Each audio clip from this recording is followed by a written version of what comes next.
lost the touch of actual interaction with people. So I always do prefer, being on video or talk to people and all that. So yeah, we'll start.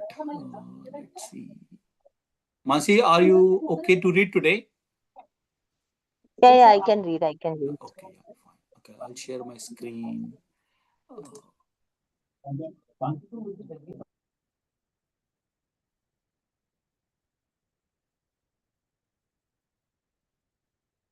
okay, so today we are doing the chapter 10. Yeah, so Mansi, you can start reading, and then again we will stop just 10 minutes before 1 hour, and then we'll spend 10-15 minutes for discussion. Okay, and today I'm okay with timing, so yeah. Okay, yeah, Yeah, just give me a minute. I'm just dropping the yeah, messages. yeah, fine, fine. Binal, you join Rahulji's this thing as well, right? Uh, what is that? A Pomodoro session? Yeah. Because I seen you there first time, very first time when I joined this thing. So it is every day 1 o'clock, right? Your time? Yes, 1 o'clock. Ah, okay. Yeah. Just And there is some book reading as well, isn't it? It's fine. Yes, Mansi, you can.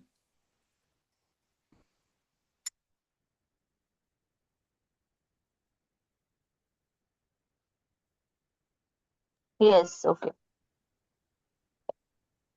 Dealing with problems. You're going to run into problems in your meditation. Everybody does. Problems come in all shapes and sizes, and the only thing you can be absolutely certain about is that you will have some. The main trick in dealing with obstacles is to adopt the right attitude. Difficulties are integral part of your practice. They aren't something to be avoided, they are to be used. They provide invaluable opportunities for learning. The reason we are all stuck in life's mud is that we ceaselessly run from our problems and after our desires. Meditation provides us with a laboratory situation in which we can examine this syndrome and devise strategies for dealing with it. Oh wow, this is a nice analogy. Meditation provides us with a laboratory situation in which we can examine this syndrome and devise strategies for dealing with it. The various nags and hassles that arise during meditation are grist for meal. I lost it. Okay. They are the material with which we work. There is no pleasure without some degree of pain. There is no pain without some amount of pleasure. Life is composed of joys and miseries. They go hand in hand. Meditation is no exception. You will experience good times and bad times, ecstasies and fear. So don't be surprised when you hit some experience that feels like a brick wall. Don't think you are special. All seasoned meditators have had their own brick walls. They come up again and again. Just expect them and be ready to cope. Your ability to cope with trouble depends upon your attitude. If you can learn to regard these hassles as opportunities, as chances to develop in your practice, you'll make progress. Your ability to deal with some issues that arises in meditation will carry over into the rest of your life and allow you to smooth out big issues that really bother you. If you try to avoid each piece of nastiness that arises in meditation, you are enforcing the habit that has already made life seem so unbearable at times. It is essential to learn to confront the less pleasant aspects of existence.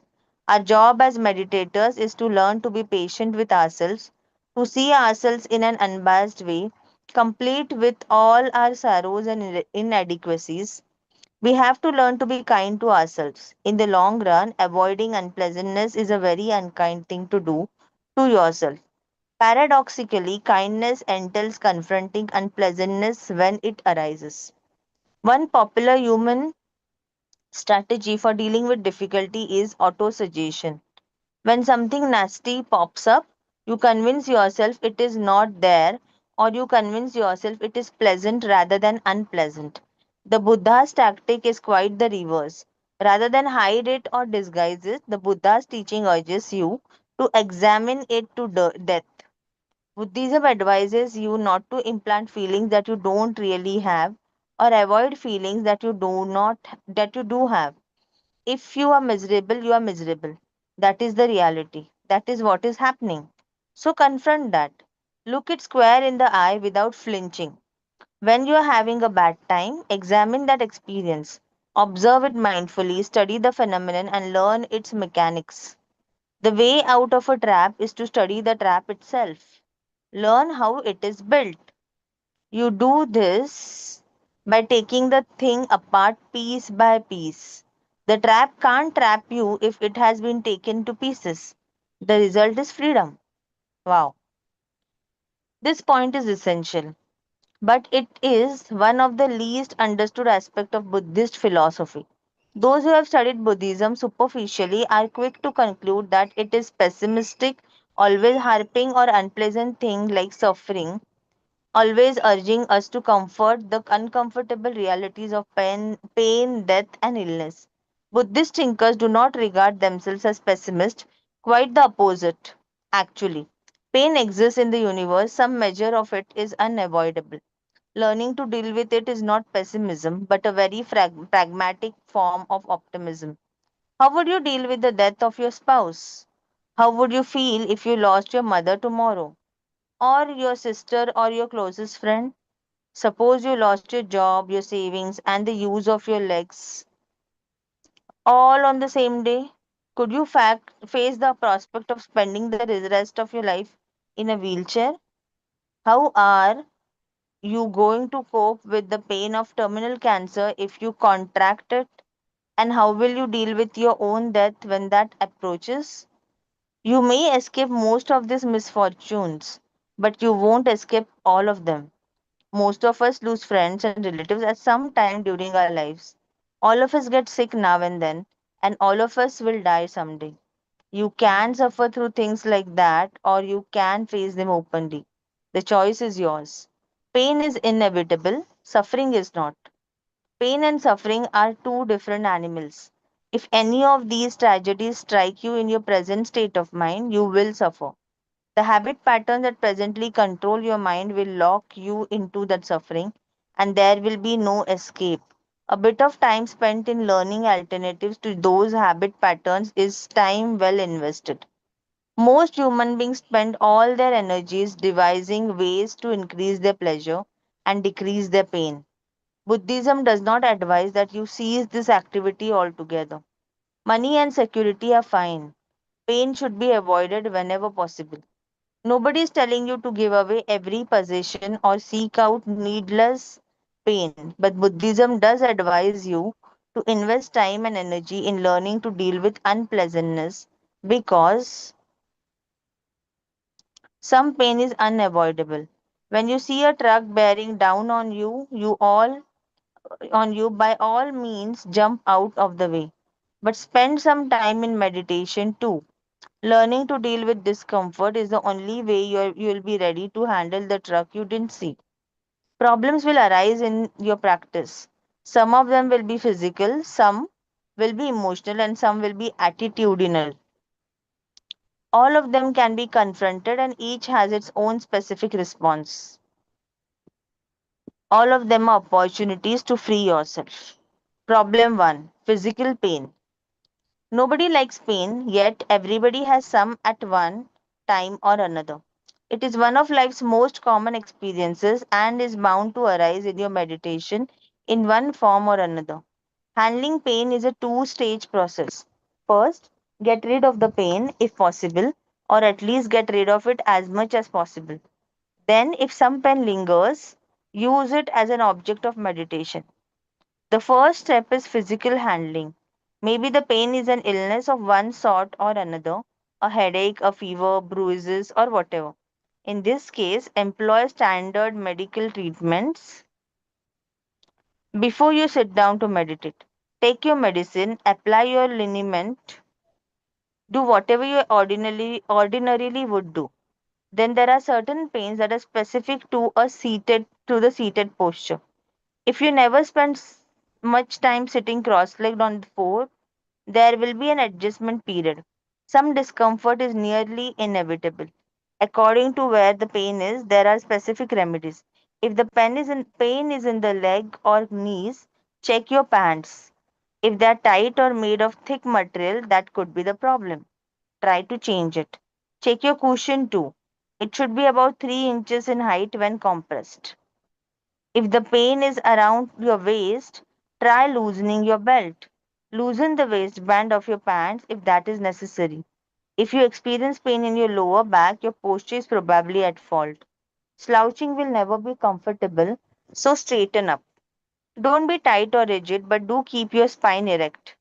Pain in the neck or upper back has several sources. The first is improper hand position.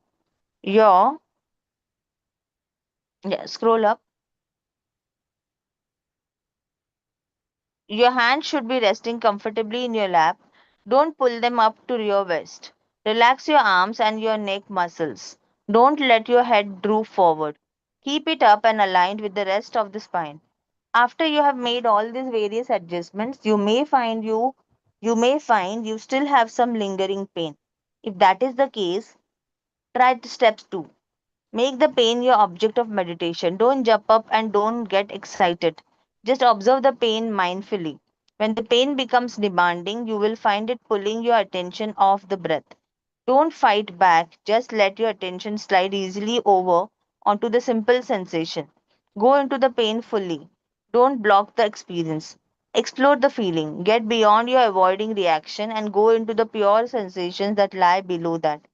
You will discover that there are two things present. The first is the simple sensation, pain itself. Second is your resistance to that sensation.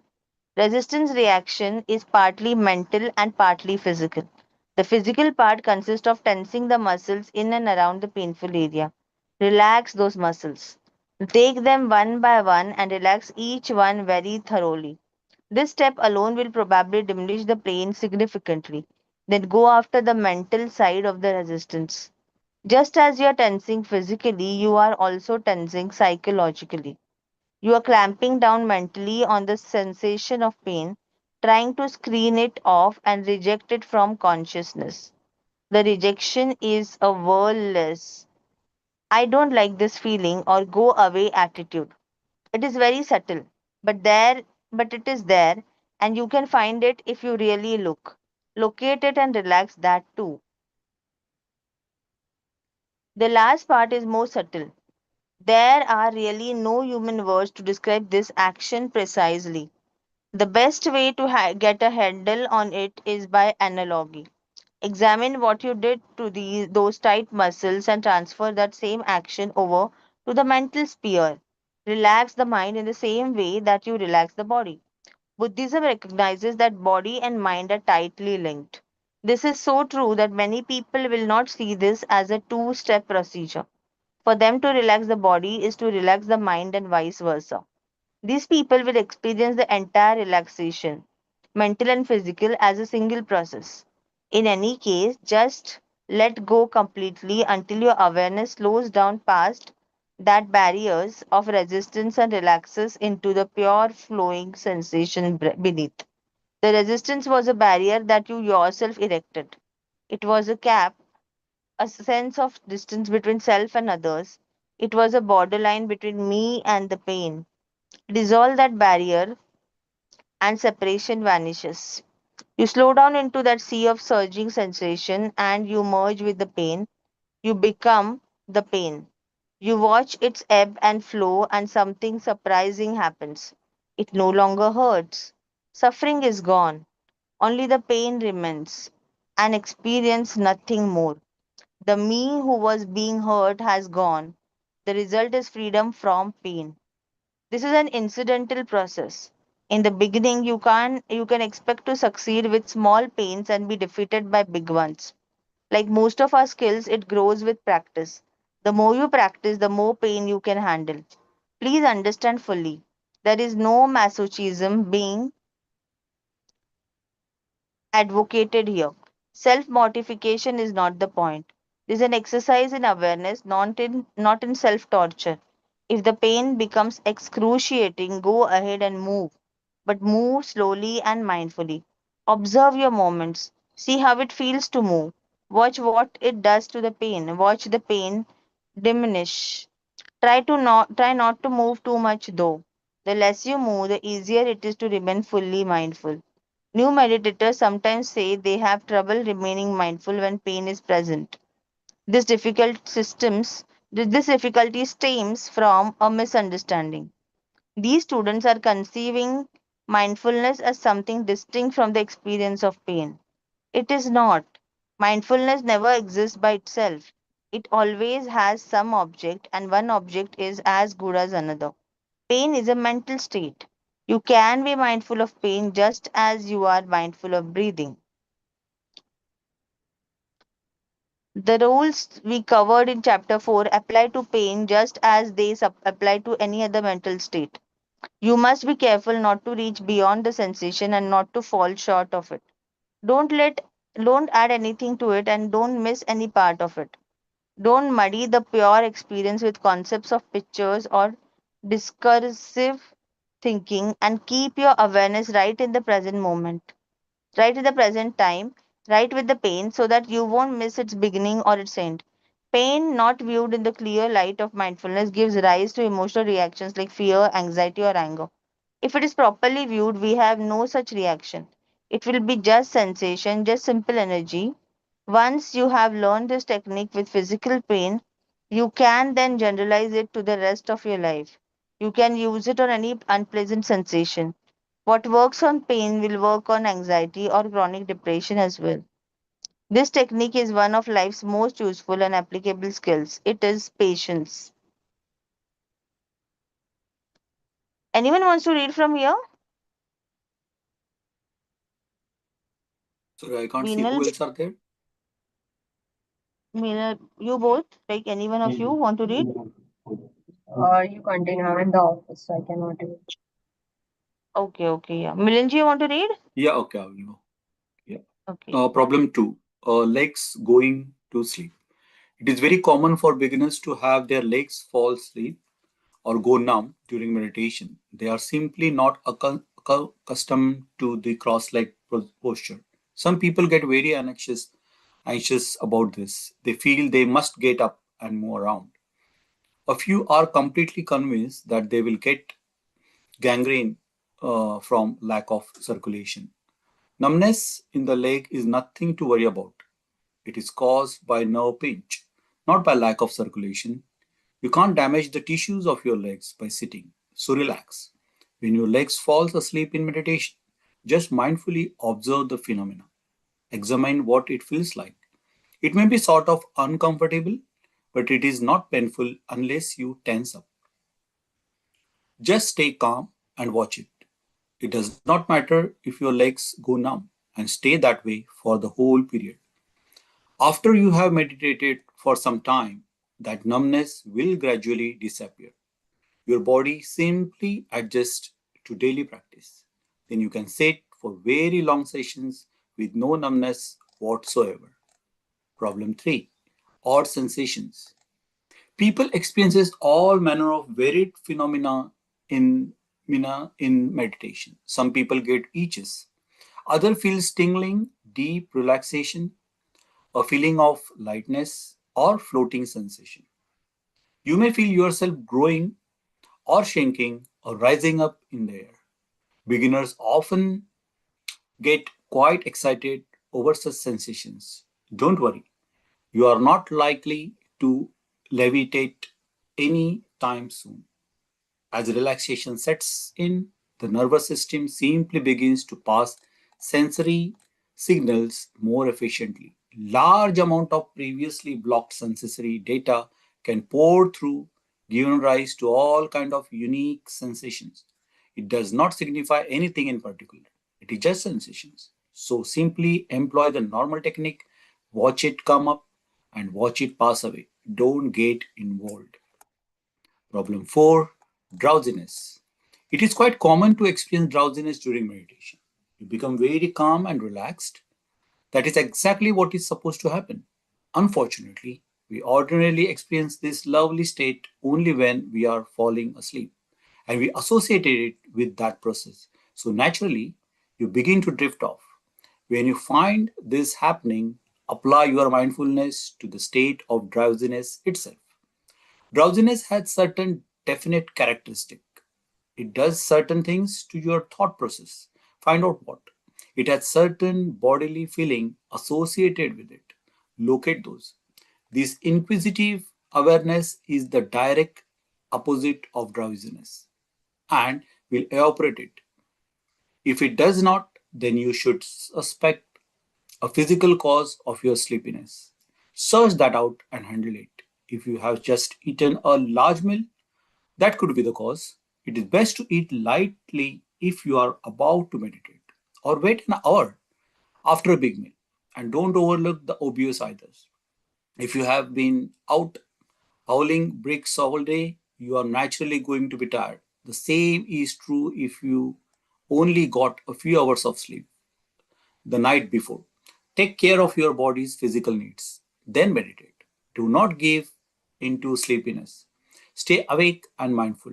For sleep and meditative concentration are diametrically opposed experiences. You will not gain any new insight from sleep, but only from meditation.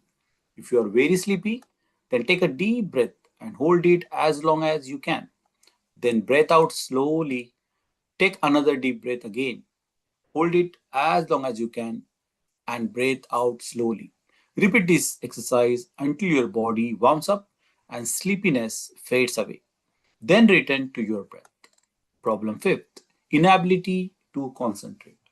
An overactive jumping attention is something that everybody experiences from time to time. It is generally handled by the techniques presented in the chapter on distractions. You should also be informed, however, that there are certain external factors that contribute to this phenomenon, and these are the best handled by simple adjustments in your schedule. Mental images are powerful entities. They can remain in the mind for long periods. All of those storytelling arts are direct manipulation of such material.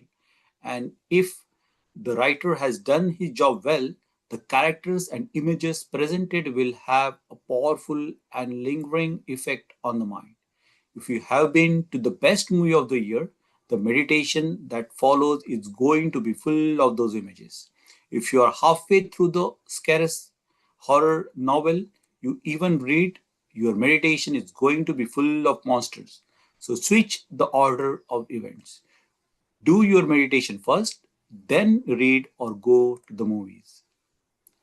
Another influential factor in your own emotional state, if there is some real conflicts in your life, that agitations will carry over into meditation. Try to resolve your immediate daily conflicts before meditation when you can. Your life will run more smoothly and you won't be pondering uselessly in your practices. But don't use this advice as a way to avoid meditation. Sometimes you can't resolve every issue before you sit. Just go ahead and sit anyway.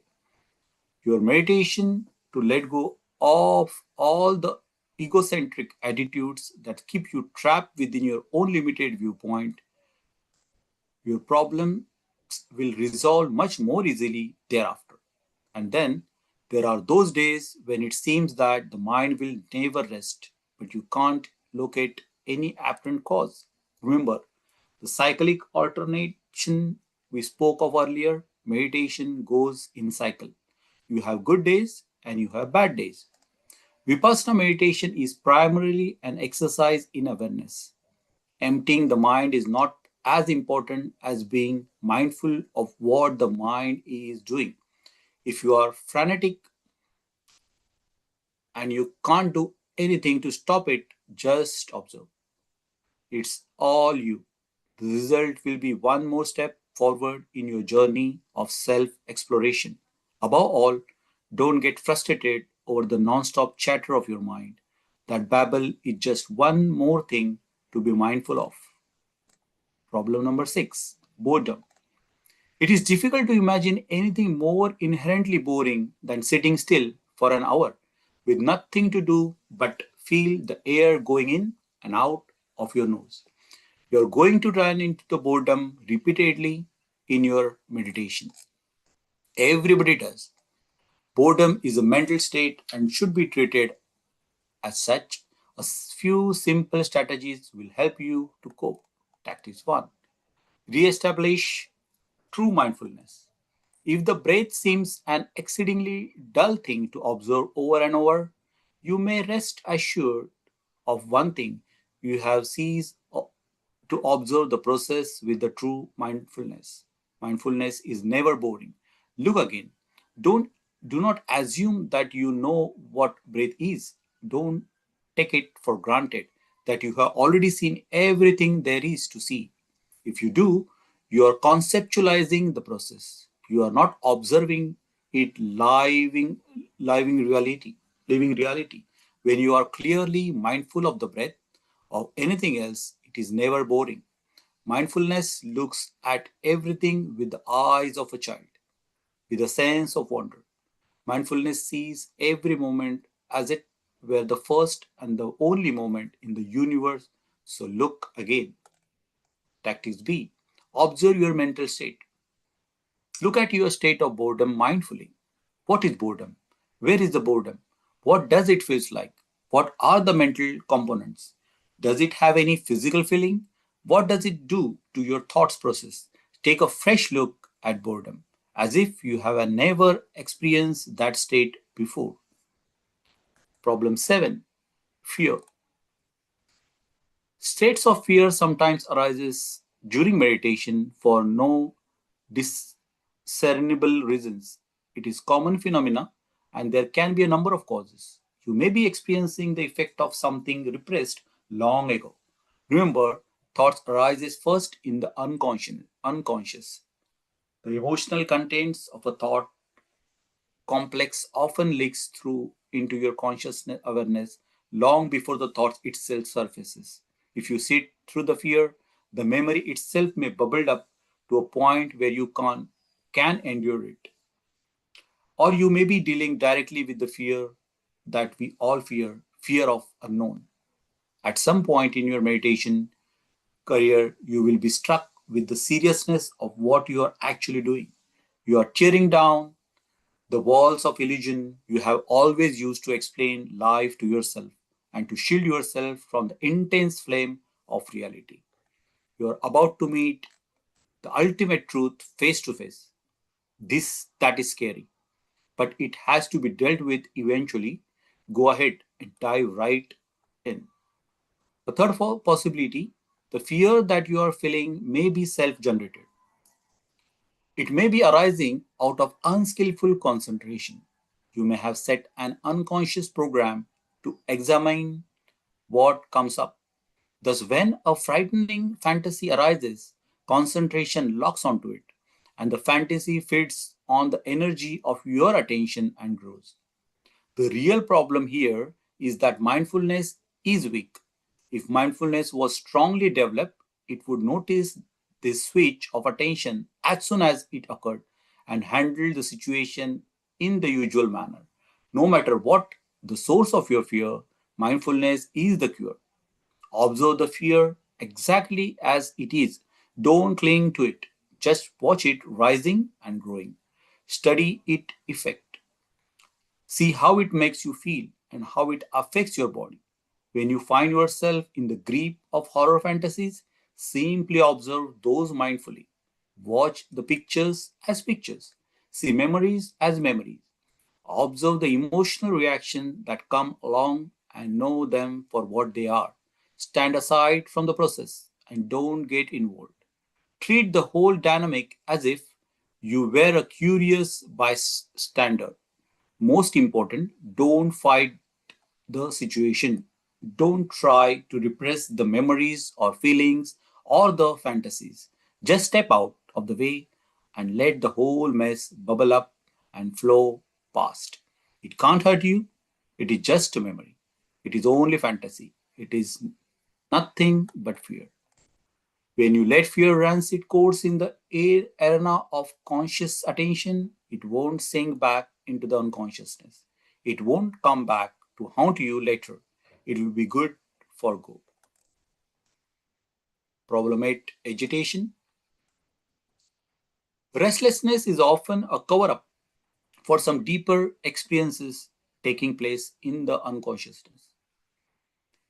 Humans are great at repressing things rather than comforting some unpleasant thoughts we experience.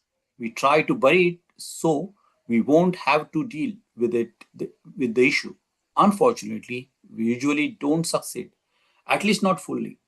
We hide the thoughts, but the mental energy we're used to cover it up sits there and boils.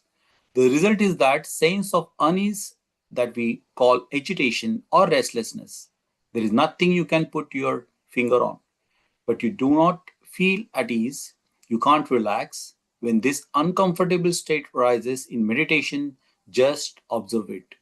Do not let it rule you. Don't jump up and run off. And don't struggle with it and try to make it go away. Just let it be there and watch it closely. Then the repressed material will eventually surface and you will find out what you have been worrying about. The unpleasant experience that you have been trying to avoid could be almost anything: guilt, greed, or other problems. It could be low grade pain, or subtle sickness, or approaching illness. Whatever it is, let it arise and look at it mindfully. If you just sit still and observe your agitation, it will eventually pass. Sitting through restlessness is a little breakthrough in your meditation career. It will teach you a lot. You will find that agitation is actually rather a superficial mental state. It is inherently epher- ephemeral. It comes and it goes. It has no real grip on you at all. Anyone? We only three of us, right?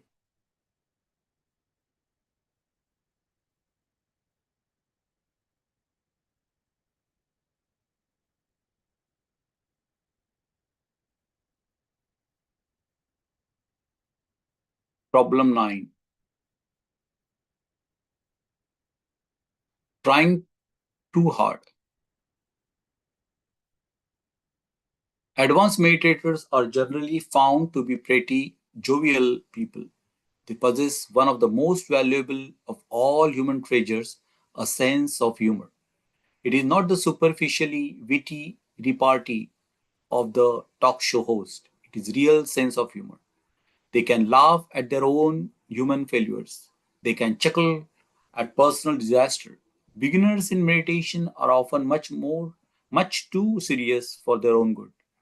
It is important to learn to loosen up in your in your sessions, to relax in your meditation. You need to learn to watch objectively whatever happens.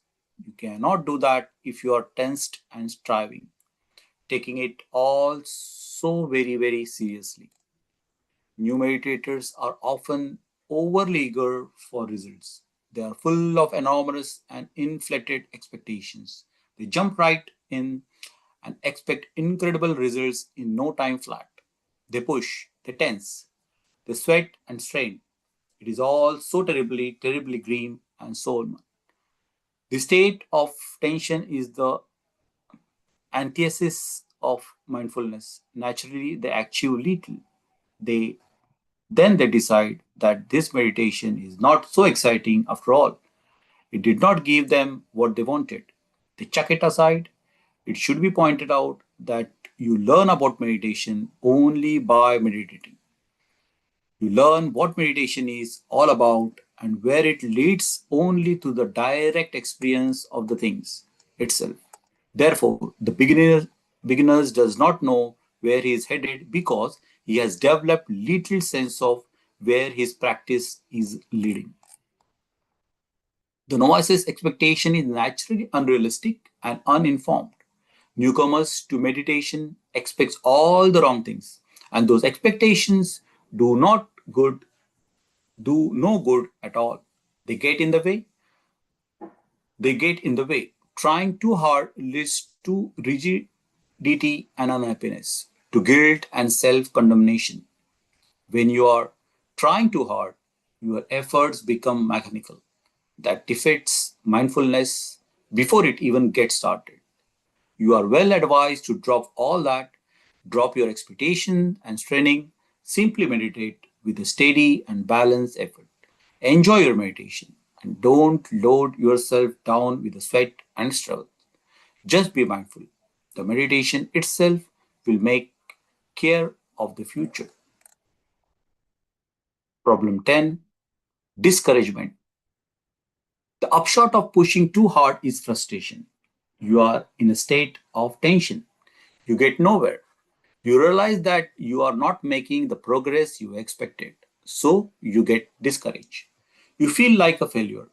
It is all a very natural cycle, but a totally avoidable one. Striving after unrealistic expectation is the source. Nevertheless, it is a common enough syndrome, and in spite of all the best advice, you may find it happening to you. There is a solution. If you find yourself discouraged, just observe your state of mind clearly. Don't add anything to it, just watch it. A sense of failure is the only another ephemeral emotional reaction. If you get involved, it feeds on your energy and it grows. If you simply stand aside and watch it, it passes away. If you are discouraged over your perceived failure in meditation, that is especially easy to deal with. You feel you have failed in your practice. You have failed to be mindful.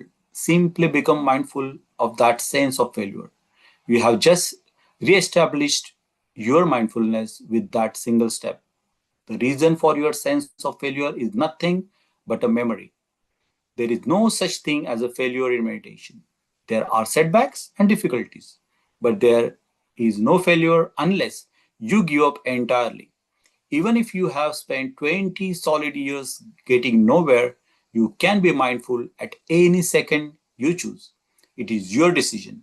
Regretting is only one more way of being unmindful. The instant that you realize that you have been unmindful, that realization itself is an act of mindfulness. So continue the process. Don't get sidetracked by the emotional reaction. Problem 11, resistance to meditation. There are times when you don't feel like meditating. The very idea seems obnoxious. obnoxious. Missing a single practice session is scarcely important, but it very easily become a habit. It is wiser to push on through the resistance. Go sit anyway. Observe this feeling of aversion. In most cases, it is a passing emotion, a flash in the pan that will evaporate right in front of your eyes. 5 minutes after you sit down, it's gone. It is gone. In other cases, it is due to some sore mood that day. It lasts longer.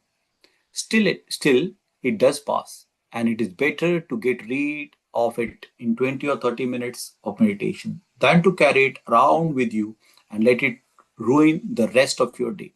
At other times, resistance may be due to some difficulties you are having with the practice itself. You may or may not know what that difficulty is. If the problem is known, handle it by one of the techniques given in this book. Once the problem is gone, resistance will be gone. If the problem is unknown, then you are going to have to tough it out. Just sit through the resistance and observe it mindfully. It will pass. Then the problem causing it will probably bubble up in its wake and you can deal with that. If the resistance to meditation is a common feature of your practice, then you should suspect that subtle error in your basic attitude. Meditation is not a ritual conducted in a particular posture. It is not painful exercise or period of enforced boredom. And it is not a dream, a solemn obligation. Meditation is mindfulness. It is a new way of seeing and it is a form of play. Meditation is your friend. Come to regard it as such, and resistance will disappear like smoke or summer breeze. If you try all these possibilities and the resistance remains, then there may be a problem. Certain metaphysical snacks that meditators sometimes counter. Go beyond the scope of this book. It is not common for new meditator to hit this, but it can happen. Don't give up. Go and get help.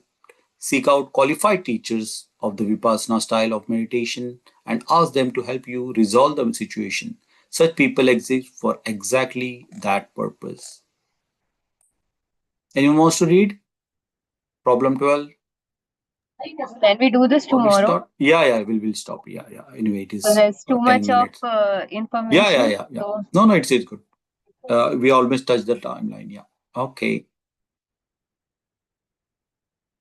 So yes, what are your takeaways from today? He gave different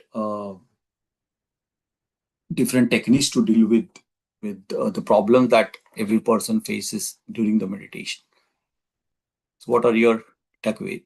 Yeah, it is a lot to digest actually. Yes, we need to again go through the slowly and what are the problems. That is the beauty of this book, that he addressed most of the issues. So while doing the practice, if you face any problem, then yeah, you need to just jump onto the book and then read what authors say. It is actually preparing yourself to do the meditation. Okay, and very very nicely explained in this particular book how to. Mansi, any thoughts? Binal, any thoughts on today's reading? yes, actually, I was just thinking there's a lot more to take. So, like the author said, you just think upon it, go and dwell upon the problem. Whenever I sit to meditate, so what happens is whatever dincharya, jo bhi hua hai, it just clogs the mind again and again. And especially the negative thing, it triggers like hell. And you don't feel to connect your negative part of it. So here the author says you need to check that, you need to observe. It's not easy to observe. It is repeating thoughts and in the loop. You're not getting out of it. So what I feel is I'm getting trapped in that zone of negativity. That's is just adding it. And we don't feel to meditate here again. So the author said nicely ki you observe it. In a time it will go. But again, the question is how. Mansi, you want to add something? Otherwise, I will answer Binal's question or her experience. You are on mute, Mansi, if you are speaking by any chance. I think she's not available. Okay, Maybe some. okay. So okay. I'll answer your question because I gone through this thing out every day. Okay, this is my meditation experience. Uh, Now you are working. You are say your whole day, as you mentioned about your day. Okay, whatever the happens in your day, and evening, suppose you sit for the meditation. Okay, or the morning, and everything goes in your mind. You know what particular things happen in your life. Yeah, in that particular day, meetings and this and that and all projects and everything.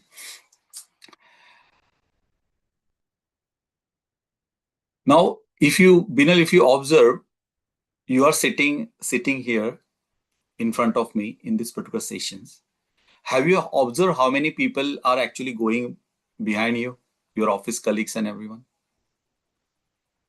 Do you know? It means I can see, but you can't. Yeah, they are there. Okay, but you have the sensation that they are around you and they are passing by. Okay, means I don't know their names and all that, but okay, you know their names and all that, but you don't know how many of them are passed away. Correct, from your this thing. Why is that? Very simple. There are four or five people. They just pass by you. Okay, you haven't seen them. I've seen them. Okay, but you haven't seen them. Why? Very simple. Very simple. Okay, because you haven't observed them. You haven't seen them. They are not. They are not gone through your consciousness. Right? Okay. It was in my mind that I'm reading the book or have anyone sees me, so I'm just putting balancing. Your focus is on reading. Yeah. Your full attention is on reading. Okay. So that means all those particular people actually who are around, okay, is not in your consciousness at all. You don't know how many people actually went by. Correct? Okay. Only this book reading, what I am telling you, it is currently running in your consciousness. Correct? Yeah. Okay. Now, when I sit in a meditation in the evening, okay, whatever happens throughout the day pass by you. Okay, these are all our images and thoughts. Our brain thinks only in these two terms, right? It is either image of my boss, or the thoughts, right? Okay, you only said that. Author also says the same thing. Be observant, okay, and that is what you are. Okay, the sky, I really like that analogy. Okay, and practice in that way. Okay, that means when you say that, okay, when I sit for the meditation and those particular thoughts pass by, all the office works and all that, okay, that is the mindfulness. That is what who you are. You are the observer there. Okay, so once you see for first meditation, say for first week, you see all those particular things are coming.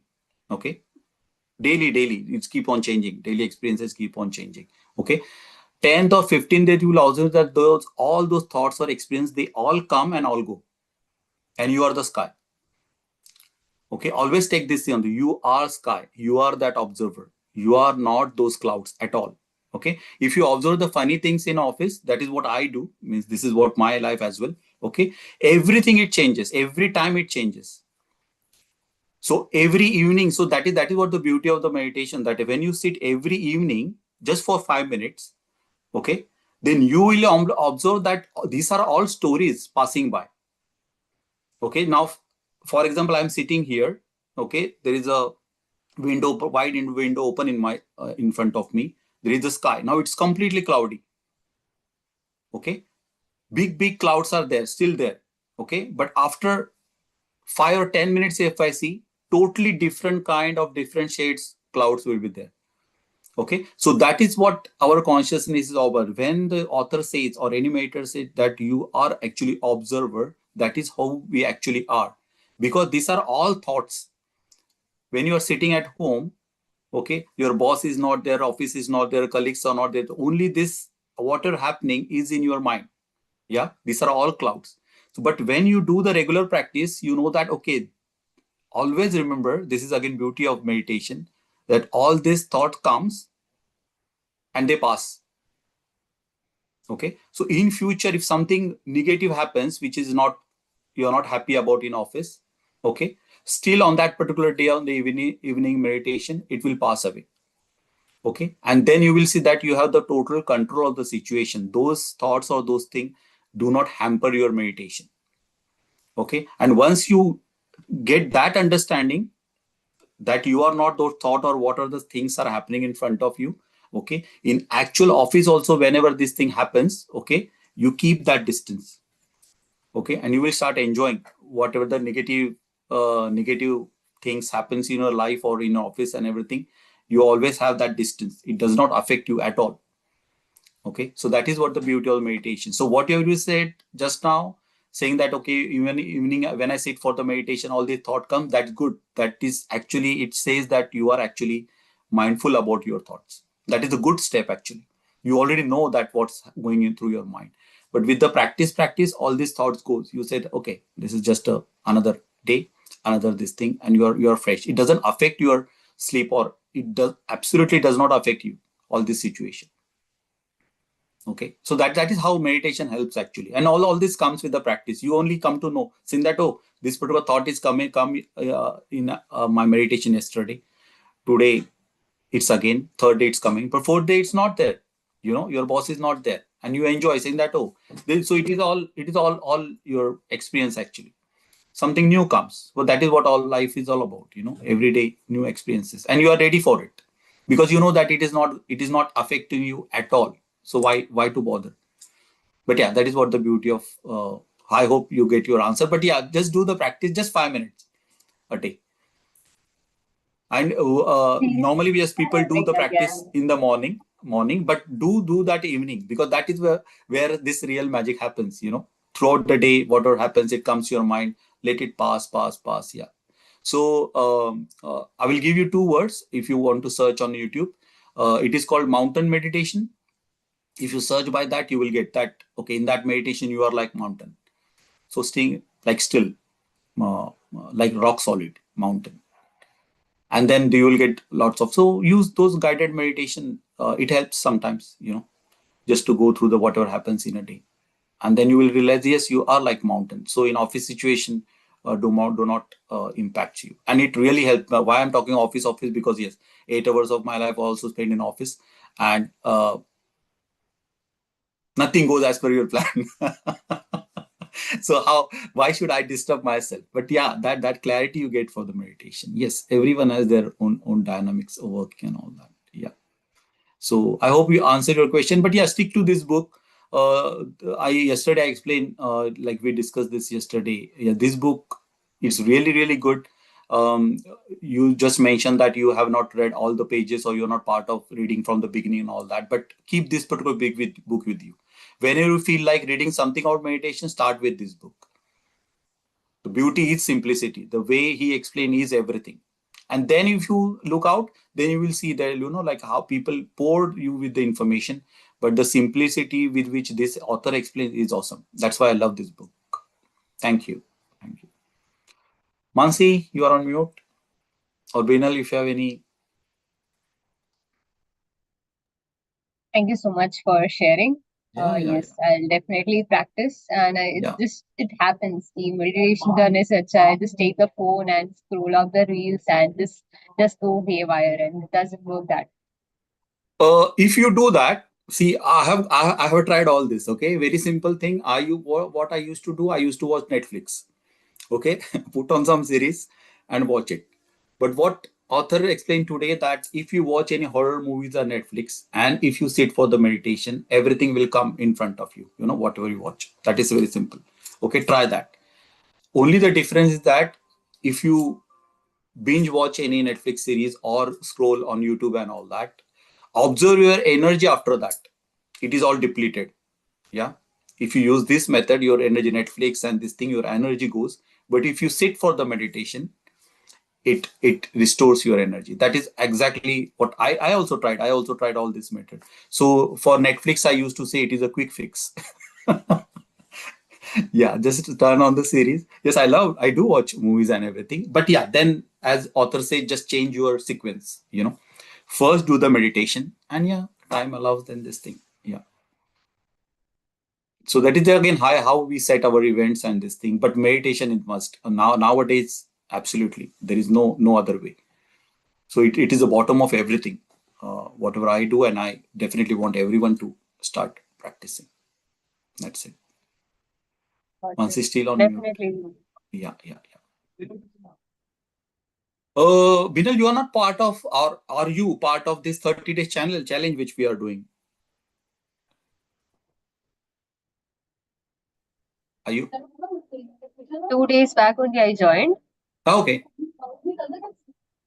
No, yeah. So Yeah, Bina stick is to there stick to actually. the group, because the idea He is responded actually, also today. Mansi, and we are trying to ingrain this savers technique into everyone.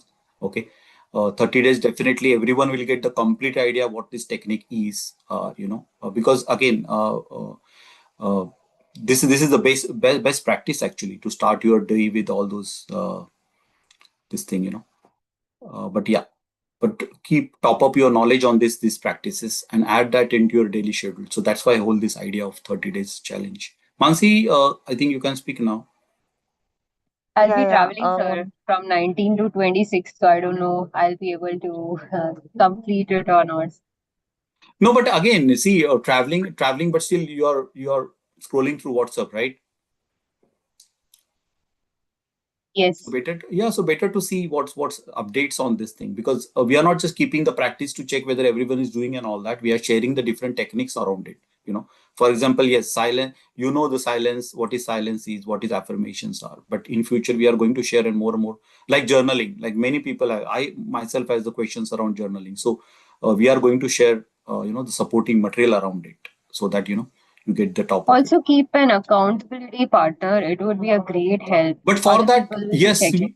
yes, I agree to that accountability partner. It is what author also says. But for that, we need committed people. People really want to this to implement their life. Then we can, because I used to be part of the group where I used to have an accountability partner, but he never called me, never texted me. What the point of having accountability partner? Both should be resonate.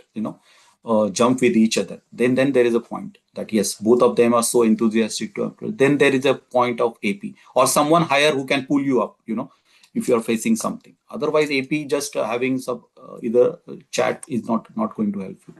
So yeah, so we are seeing how many people are real serious there, so we can continue the practice. Yeah, I'm wondering what happened to others who normally join to us now this time. Vandana and all, they're Yeah, not there. Vandana ji and Manish Selvi as well, and Manish. I'll check with them. Yeah, yeah, they're not there. Like there are many like others also they keep joining. Yeah, Yeah, let's see. I will check. So I'll are we? I'll just say. Yeah, no problem.